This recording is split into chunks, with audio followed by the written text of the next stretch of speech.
ಮಗ ಹ್ಮ್ ನಾ ಒಂದು ಒಳ್ಳೆ ಕಾರ್ ತಗೊಳಂ. ಕಾರ್ ತಗೊಂಡ್ರೆ ಮನೇಲಿ ಕಾರ್ ಪಾರ್ಕಿಂಗ್ ಬೇಕು ಮಗ. ಮಗ ಹಂಗಾದ್ರೆ ಪಾರ್ಕಿಂಗ್ ಇರಂತ ಮನೆ ಕಟ್ಸ್ಬಿಡೋ. ಅದಕ್ಕೆ ದುಡ್ಡು ಬೇಕಲ್ವ ಮಗ. ಲೋ ಫಸ್ಟ್ ಚೆನ್ನಾಗಿ ದುಡ್ಡು ಸಂಪಾದನೆ ಮಾಡೋ. ದುಡ್ಡು ಸಂಪಾದನೆ ಮಾಡೋದಕ್ಕೆ ಒಂದು ಕೆಲಸ ಮಾಡ್ಬೇಕು, ಇಲ್ಲ ಒಳ್ಳೆ ಬಿಸ್ನೆಸ್ ಮಾಡ್ಬೇಕು ಮಗ.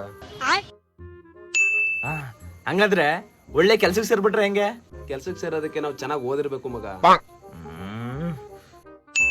ಓದಿರ್ಲೇಬೇಕು ಅಂದ್ರೆ ಉದ್ಧಾರ ಆಗಕ್ಕೆ ಇನ್ನೇನ್ಲ ಮಾಡ್ಬೇಕು?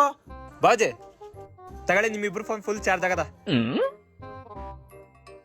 ಅಯ್ಯೋ ಮಗ, ಅರ್ಧ ಗಂಟೆ ಮೊಬೈಲ್ ಕಲಿಲ್ದಿರೋ ಗಂಟೆ ಜೀವನದ ಬಗ್ಗೆ ಎಲ್ಲ ಯೋಚನೆ ಮಾಡ್ಬಿಟ್ವಲ್ಲ.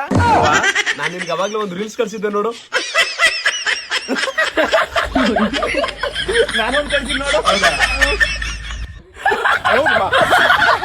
ಅವ್ನು ಕಳ್ಸೋದು ನೀನು ಅವ್ನು ಕಳ್ಸು, ಸುನಿ ಕಳ್ಸೋದು.